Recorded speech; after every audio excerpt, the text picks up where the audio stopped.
सुजाता का सारा कच्चा चिट्ठा सबके सामने आएगा। आज का एपिसोड बहुत ही ज्यादा बढ़िया है और जनता को एक बार फिर से दिव्यम और उसके पिता बहुत पसंद आने वाले हैं, क्योंकि शायद ये दोनों अकेले ऐसे मर्द हैं जो सीरियल जगत में अपनी बहू और पत्नी मेन किरदार है उसको इतना सपोर्ट कर रहे हैं। जादूगर ने जब सुजाता की सच्चाई सामने ला दिया, तब दिव्यम राधिका से सच जानने के लिए खुद को कोड़े कोड़े मारता है। राधिका ये देख नहीं पाती और सब सच बोल देती है कि हाँ, सुजाता माँ से ये सब सोनू के मुंह में किया। फिर दिव्यम के हाथ से कोड़े को ले लेती है। तभी राधिका बेल के कागज जमीन पे देखती है और सोचती है कि तुरंत उठा ले, परंतु दिव्यम वह कागज का टुकड़ा उठा लेता है और देख लेता है कि रागिनी को जेल से माँ ने निकलवाया है। ये देखते ही अपनी माँ से कई सारे सवालों का कतार लगा देता। राधिका को जादुई कड़ा आपने पहनाया था, गायब आपने किया था, हाँ या ना? राधिका को झूठ बोला कि मंदिर जाना है ताकि आप उसको गायब कर सके, हाँ या ना? रागिनी को जेल से अपने निकलवाया, हाँ या ना? राधिका के फोन से फेक मैसेज भी आपने किया था, हाँ या ना? अपना भांड फूटता देख सुजाता बेशर्मों की तरह अपना सारा जुल्म कबूल कर लेती है। बोलती है, हाँ, ये सब कुछ मैंने किया है और इसके लिए तुम मुझे सूली पर चढ़ना चाहते हैं तो चढ़ा दो, क्योंकि ये सब हमने अपने सोनू को वापस लाने के लिए किया है और हमें इस बात का कोई अफसोस नहीं। दिव्यम बोलता कि अपने पोते के प्यार में आप इतनी अंधी हो गई कि तीन जिंदगियां दाव पर लगा दिया। राधिका, मेरे और हमारी बेटी लड्डू के बारे में आपने बिल्कुल नहीं सोचा। सोनू के यहाँ से जाने की वजह राधिका नहीं है, फिर आपने इतनी बड़ी सजा कैसे दे दिया? राधिका बोलती है कि प्लीज दिव्यम जी यह बात को भूल जाए और माँ को माफ कर दीजिए। ये सुनकर सुजाता और गुस्से में आ जाती है और अपनी बेशर्मी से गुस्से में बोलती है कि बस राधिका, मुझे माफी दिलाने की दुहाई देने वाली तुम कौन होती हो? आई बड़ी घर में शांति और अच्छे बहू का नाटक करने वाली, जब से आई हो तब से घर में क्लेश हो रहा है। फिर दिव्यम जो राधिका की तरफ से बोलता है, भाई ये सुनकर तो मेरे कान तृप्त हो जाते हैं। दिव्यम तुरंत अपनी माँ की बात को काटते हुए बोलता है कि बस माँ, क्लेश की वजह राधिका नहीं है। कलेश की वजह ये है कि आपको राधिका नहीं पसंद है। वो रागिनी मुझे मारना चाहती थी, आपके मुन्ना को मारना चाहती थी। उल्टा राधिका ने तो आपके पूरे परिवार को, आपके मुन्ना को हमेशा बचाया ही है। दिव्यम को राधिका की तरफदारी करता हुआ देख सुजाता की जल जाती है और वह जलन के कारण बोलती है कि बस इसी वजह से मुझे राधिका नहीं पसंद है। तू हमेशा बस उसी की तरफदारी करता रहता है। जब से ये लड़की आई है तू तो हमारा रहा ही नहीं। तू तो बस राधिका तेरी बीवी के पल्लू में बंद कर रह गया है। कितने कितने इल्जाम लगे मुझ पर, कितनी उंगलियां उठी मुझ पर इस राधिका की वजह से। पता नहीं कौन सा जादू टोना करके इस राधिका ने तुझे अपने वश में रख लिया है। 5 साल तुझसे दूर रहकर भी इसका नशा तेरे सर से नहीं उतरा है। इससे अच्छा तो यही होता कि 5 साल पहले उस कमरे में मालवा के नीचे दबकर यह मर जाती। ये सुनकर दिव्या आपाक हो बैठता और अपनी माँ को जोर से चिल्लाता है। अब सुजाता अपने असली रूप में आ जाती है, अच्छाई का मुखौटा उतार देती है और तभी दिव्यम से बोलती है कि जब 5 साल राधिका मर गई थी, घर में नहीं थी, तब सब सुख और शांति से जीवन जी रहे थे कि नहीं? इधर 5 साल पहले वाली बात याद करके राधिका गस्ती खाकर गिर जाती है। अब दादी बोलती है कि अपनों से कोई नाराजगी होती है तो दूर कर लेनी चाहिए, इंसान को जिंदगी से नहीं निकालना चाहिए। फिर पापा बोलते कि जाने दो माँ, इससे बात करना मतलब अपना सर दीवार में दे मारना। साफ पता चल रहा राधिका को नुकसान पहुंचाकर इसने एक और जीत हासिल कर लिया। आज तो पापा जगमोहन जी भी सुजाता को नहीं बख्श देने वाले। राधिका को सब कमरे में लेकर जाते हैं और तब राधिका बेहोशी हालात में जो उसने 5 साल पहले बेहोश होने पर सुना था वह सब उसके दिमाग में कहीं ना कहीं था। और अब बेहोश होने पर राधिका सब कुछ बड़बड़ा रही होती है और पूछती है कि क्यों माँ जी, अपने हमें मलबे के नीचे से जिंदा होने पर भी क्यों फिकवा दिया? हमारी सांसें चल रही थी, हमें मरने के लिए क्यों छोड़ दिया? और सब कुछ बेहोशी की हालत में बोल देती कैसे सुजाता ने उसको ठिकाने लगाया था। ये सुनकर दिव्यम को पता चलता कि 5 साल पहले भी उसकी माँ ने ही राधिका को मारने की कोशिश किया था और अब दिव्यम का गुस्सा आसमान पार हो जाता है।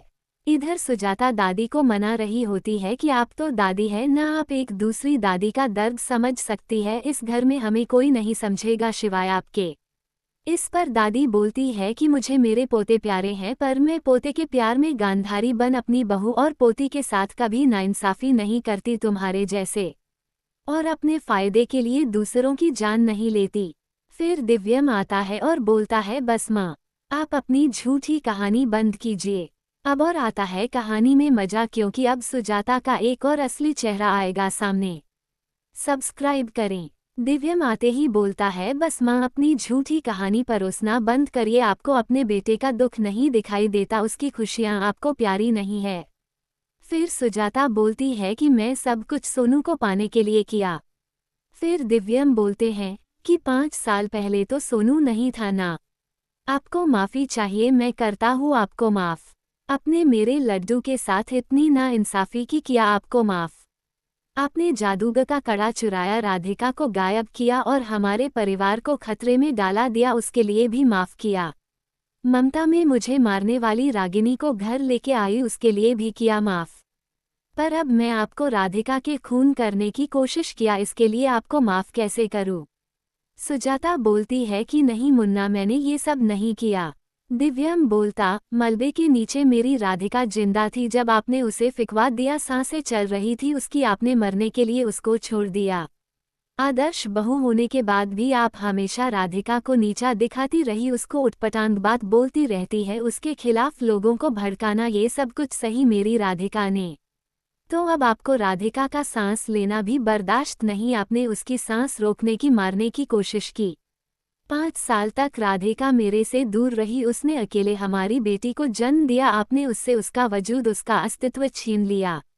5 साल तक मैं राधिका का इंतजार करता रहा, तिल तिल कर मारता रहा, आपको दिखाई नहीं देता मेरा दुख? क्यों माँ, क्यों इतना बड़ा अन्याय किया मेरे साथ? अब सुजाता के मन में राधिका के लिए जितना भी जहर रहता सब उगलने वाली है। सुजाता गुस्से में बोलती है बस बस। अरे कौन सी राधिका, कैसी राधिका? भूल गया तू कि राधिका से शादी सिर्फ और सिर्फ अपने पिता के मान सम्मान के लिए किया था। अरे तू तो राधिका से शादी न करना पड़े इसलिए मंडप से भी भाग गया था, और आज तू मेरी राधिका कर रहा। हमने ये सब तुझे इस रिश्ते के बोझ से आज़ाद करने के लिए किया, तेरी खुशी के लिए। मुन्ना बेटा, कहाँ तू इतना हैंडसम पढ़ा लिखा होनहार देख खुद को, और कहाँ वह अनपढ़ गवार गोभी के फूल जैसी राधिका, धरती पे बोझ, न रंग न रूप। उसको तो मैं अपने घर में नौकर की तरह भी न रखूं। तेरी खुशी के लिए किया, जो ना तू कभी कह पाया न कर पाया। सुजाता आगे बोलती है कि तेरे सुकून के लिए तेरी माँ ने उस राधिका की जान तक लेने की कोशिश की। बस तभी पापा जी आते हैं और सुजाता जो एक थप्पड़ पूरे घर वालों के सामने दे मारते हैं, और बहुत खरी खोटी सुनते हैं, इतना सुनाते कि हम सब जनता को मजा आ जाता। सुजाता रोते रुए बोलती कि आज अपने हमें मारा। फिर पापा जी बोलते हैं कि तुमने जो हरकत की है ना सुजाता, जी करता है तुम्हारी जान लूं, बिल्कुल वैसे ही जैसे तुमने मेरी बहू राधिका की जान ली थी 5 साल पहले। फिर पापा बोलते हैं कि हाँ, मैंने सब कुछ सुन लिया था जब राधिका बेहोशी में सब बड़बड़ा रही थी। तुम ऐसे कैसे कर सकती हो सुजाता? मेरी ही शांति का नतीजा है कि आज सुजाता सब पर तांडव कर रही है। बात यह है कि इसके अंदर से डर और शर्म सब खत्म हो चुका है। माँ लोग अपने बेटों के लिए, बहू के लिए अपना जीवन कुर्बान कर देती है, लेकिन ये तो अपने स्वार्थ के लिए अपनी बहू बेटे का हंसता खेलता घर उजाड़ दिया। मुझे तो लगता है कि वो मलबा तुमने ही गिरवाया होगा। मुझे आज पता चल रहा है कि शादी के इतने साल बाद भी मेरे मन में तुम्हारे लिए प्रेम क्यों नहीं जगा। मुझे लगता था कि कमी मेरे अंदर ही है, पर मेरे क्या तुम किसी के प्रेम के लायक नहीं, तुम ही अच्छी नहीं, तुम वो औरत हो जो सिर्फ खुद से प्यार करती है। तुमने इस घर की सेवा इसलिए की ताकि समाज में तुम्हारा रुतबा बढ़ सके, तुम सबसे तारीफ बटोर सको। तुमने अपने बेटे से भी प्यार इसलिए किया क्योंकि तुम्हारा बेटा तुम्हारे कहे अनुसार चले। दिव्यम बोलता है कि मेरा भरोसा आप पर से बिल्कुल उठ चुका है, और जिन बातों को सोचकर आप ये सब कर रही है, अरे वह बात तो अब मेरे जहन में भी नहीं है। मैं और राधिका बहुत ज़्यादा आगे बढ़ चुके हैं, और आप आज भी उसी चौराहे पर है जब मेरी नई नई शादी हुई थी। दिव्यांग बोला कि माँ, अपने राधिका को मारने की कोशिश नहीं की है, आपने मुझे भी मारने की कोशिश की है, क्योंकि अगर आप मुझे समझती तो आपको पता होता कि मेरी जान मेरी राधिका में बसी है। दादी बोलती सुजाता से कि इतने सालों से जिस सुजाता की तुमने छवि बनाकर रखी थी, अब तो मुझे लगता है वो भी एक छलावा था। मुझे तुमसे नफरत है सुजाता, मैं तुम्हारी शक्ल भी नहीं देखना चाहती। फिर दिव्यम ताली पीटते हुए बोलता है, आपने सब कुछ मेरी खुशी के लिए किया था ना। कांग्रेचुलेशन, आज आपने अपना इकलौता बेटा हमेशा के लिए खो दिया। अब आगे देखना बहुत ही दिलचस्प होगा कि क्या दुष्ट सुजाता अपनी कमीनीपंती को ठीक करती है या फिर से कुछ नया कांड करती है।